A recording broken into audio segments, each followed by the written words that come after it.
All right, episode 4, Carol's Last Hope. So now we gotta go back here, and we'll go check off our list. So start with admonition. A gentle or friendly criticism or warning.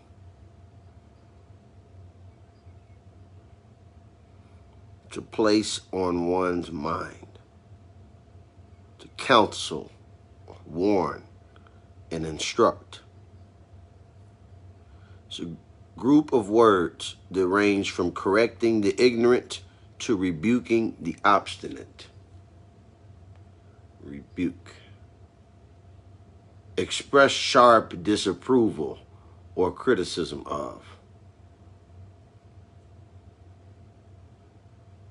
Okay. Eye service. Work or service done only when the employer is watching. Singleness. The quality or state of being single. Principalities and powers simply describe angelic powers, those invisible, whether they be good or bad. But in this context, the verse turns dark with the mention of the rulers and the spiritual wickedness in the heavenly places, or in the high places. Let's see. Satan's principalities and powers are beings that wield power in the unseen realms to oppose everything and everyone that belongs to the Lord. Darkness of the world.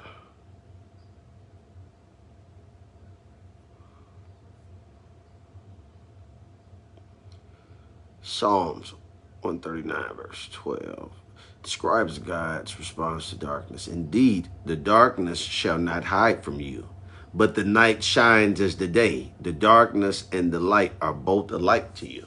And I mentioned that in the previous episode. I guess the Spirit led me to that, where I said the darkness shines as well.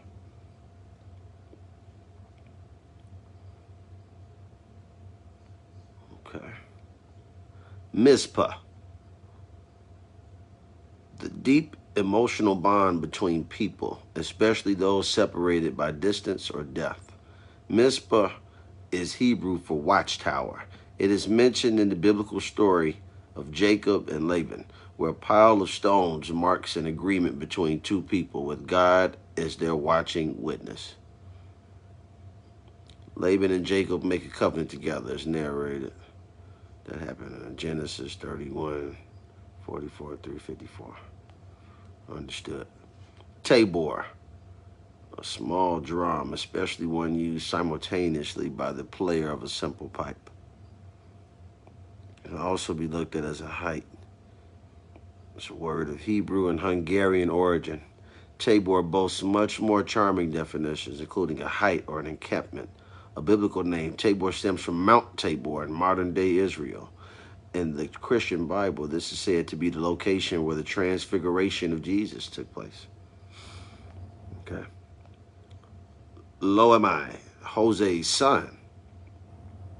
This is not my people. A symbolical name given by God's command to Hosea's second son in token of Jehovah's rejection of his people.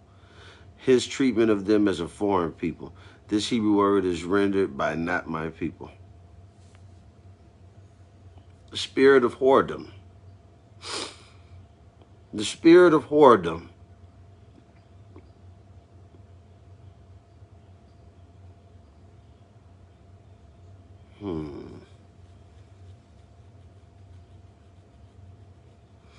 Whoredom is when someone has no chastity, no faithfulness to abstain from the lust of the flesh, and no heart for the pain they cause to others in pleasing their own lust, nor care for the breaking of the heart of the one they are meant to be faithful to. In the spiritual sense, it means the same. One who is cheated on God through idolatry, which is placing anything before God. Time with God or obedience to God's will and word. More obedience. One who has not been faithful to abstain from fulfilling the lust of the flesh. One who cares not that their selfish actions break the heart of God, their first love, which is Christ, who gave all for us, his bride. Because Christ is the husbandman, the true vine, the groomsman. The church is the woman.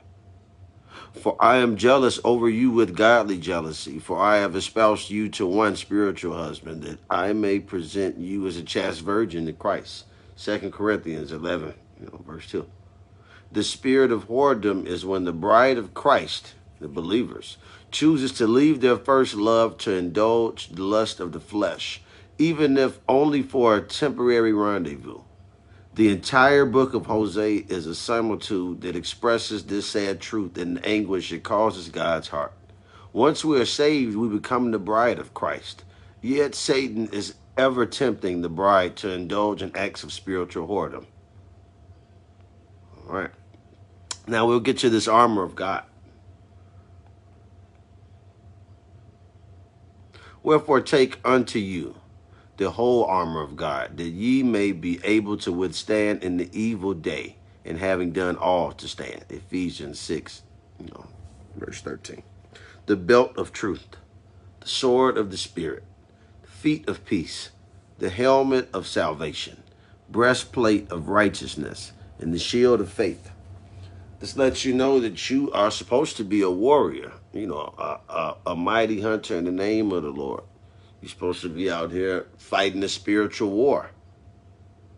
You're not supposed to rest easy on your laurels and get complacent and think it's all over. The battle is won already. Satan is defeated, but you have to do your part. You can't hear that and just get lax. So, let's see.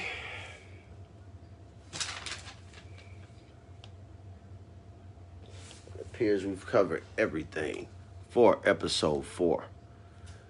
It's a decent amount of things to take in, but you play this one back. This one had enough food for 2 episodes. So we gave you the 5 twice. We gave you completion. We gave you 10. So now we'll wait for episode 5. And we'll see you then.